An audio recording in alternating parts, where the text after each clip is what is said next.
So we have Dr. Bhushan Khare and he would be speaking to us on myopic CNVMs. So thank you Sangeet and AOS for having given me a chance to be part of this August gathering. Now my talk today is restricted to myopic CNVM. We know nowadays myopic maculopathy has been classified in very different types. In its severity, OCT has also explained to us what all goes on there which we could not see formerly with our bare eyes. And even myopic CNVM is one of the pathologies which we have started to understand much better because of OCT.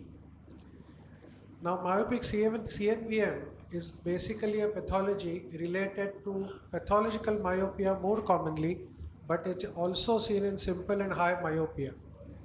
Many different theories have been postulated, including thinning related to mechanical stretching, as well as hemodynamic stress and related ischemia at the level of the choroid.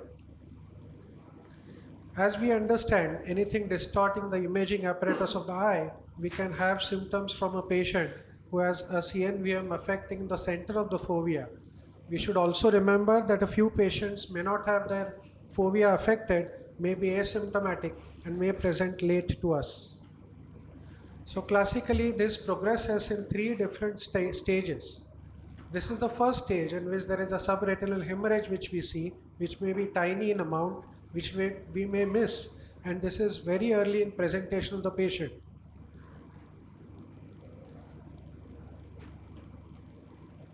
So it is at this stage when we should ideally diagnose the patient and treat the patient. It otherwise goes on to progress to what we see as a Foster's-Fuchs spot with the membrane drying out with a pigmentary rim, and we also see early chorioretinal atrophy around this. If followed up further, it enlarges with a large area of blind retina with atrophic macula. So it's important that we diagnose these patients early. Also, other pathologies in these patients may predispose these patients to develop CNVMs. In a long study of untreated patients of myopes, we know that ultimately if untreated, majority, almost 97% of patients progress to have a vision of less than 660 over 10 years duration. And it's important that we catch them early and diagnose them early. So at our disposal now, we have many different modalities which are available. SD-OCT is very commonly available in our practices nowadays. So it's important to remember that the presentation may be more subtle. It may be different than what we classically see in an AMD. The features may not show too much of SRF or intraretinal fluid. It may be just a hazy border between the pathology and the neurosensory retina. So qualitative data to be seen is more important in this pathology than quantitative data with central retinal thickness, which we otherwise allude to in assessing and following up of pathology. What do we see in this pathology? We know the hyperreflective core, which is reflecting a membrane in front of the RP in majority of cases, a fuzzy ill-defined border between the pathology and the neurosensory retina, and a distorted IS-OS junction, which also indicates activity of the disease in these patients. I would like to emphasize a distorted IS-OS junction does not necessarily prognosticate these patients toward a poorer outcome, because many of these cases after good treatment recover this in the later phase.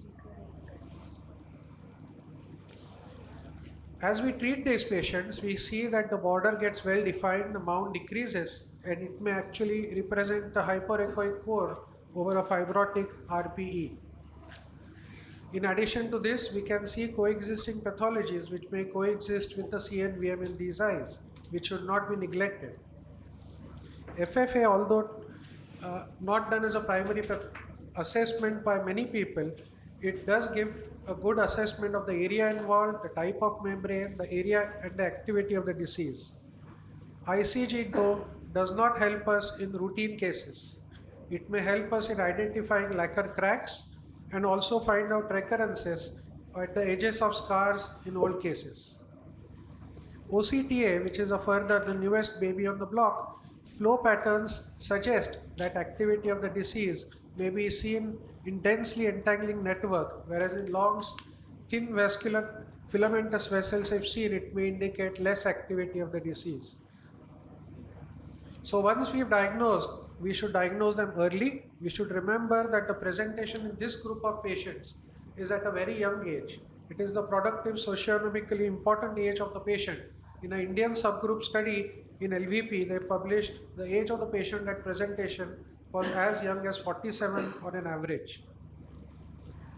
Now, to just discuss and complete, VPDT used to be the first line of therapy in the olden days when it was available, not presently available in India, but it did not lead to much gain in function, which can be seen with the later treatments. Also, it did some finite damage to the photoreceptor zone there, which improved after subsequent anti-VEGF therapy even in these patients. At the same time, we could see that vascular endothelial growth factor levels were high even in these patients, and it was but natural that antidotes for this factor were studied later. The repair and radiance studies proved us and gave us enough evidence that this was a far better mode of treatment, which gave us much better improvement in vision of almost 13 to 14 letter gain at 12 months duration. Subsequent follow-up of this subset of patients went on to maintain this improvement at even 3 to 4 years after treatment.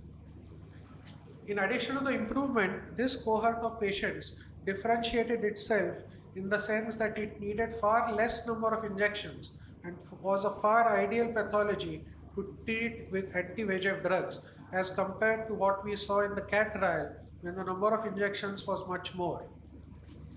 Small subgroup of these patients needed more injections, but it was only 4 to 5 in number, even much less than what we could see in the AMD patients.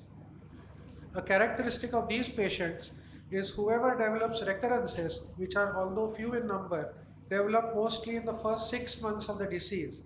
So it's important that we follow these patients by measuring their function, do a OCT in all these patients, carefully assess the OCT at every month for the first 6 months, and then increase the duration between 2 follow-ups. I will like to emphasize that in all these patients, the pathology is small, and the OCT we should do a full scan of the pathology and not a raster scan. Otherwise, an active edge of the disease may be missed in these patients. A similar conclusion was reflected too, in which aflibercept was studied in the mirror study later on. But it gave us salient features which we should know. The best response was got in the immediately treated group. They needed less number of injections, and they also showed a much higher visual improvement in follow-up as compared to those who were treated later on. They also were much more effective in the subgroup analyzed in younger patients, which will be very important in myopes. A few prognostic factors clinically at the presentation may be a lower baseline visual acuity which we can monitor. Other, of course, were self-explanatory related to subfoveal location and the size of the pathology.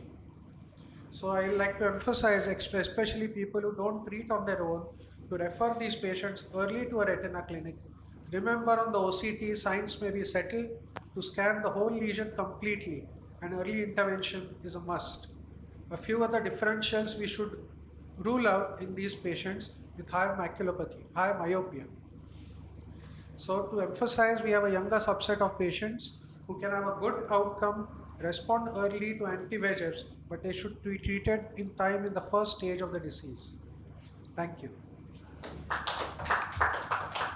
Thank you, Dr. Bhushan, for that exhaustive talk on myopic CNVM. So, any questions from the audience?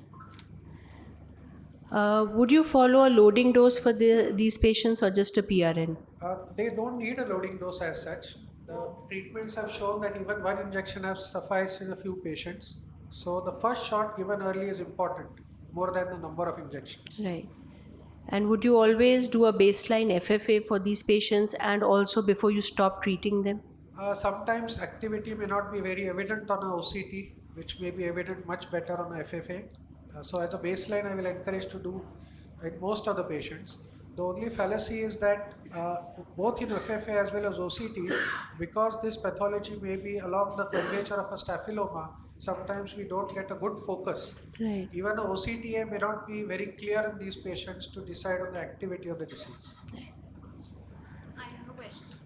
So, sir, if there is a central geographic atrophy and at the edge of that atrophy there is a new CNVM, will you treat it? Because We always treat it aggressively because it leads to a much larger area of atrophy around it again. So functional retina is lost further. myopic CNVM will scar eventually. The fovea is lost already. Yes. But there is some peripheral vision around it. So we are going to lose it further if we don't treat. And we need less number of injections anyway. Okay.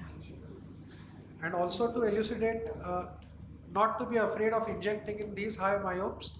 In both the studies, retinal pathology did not precipitate any retinal event after the injection. Okay. Given that they respond well to lesser injections, would longer acting injections like an Eylea or a Pagenex be the first line? Aflibercept has been shown to have good results, but if you compare head-to-head the Radiance as well as the study with Aflibercept, less injections were noted in Radiance than in Aflibercept cases.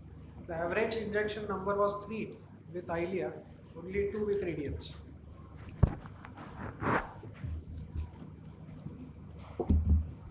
Thank you. Thank you, Dr. Bhushan.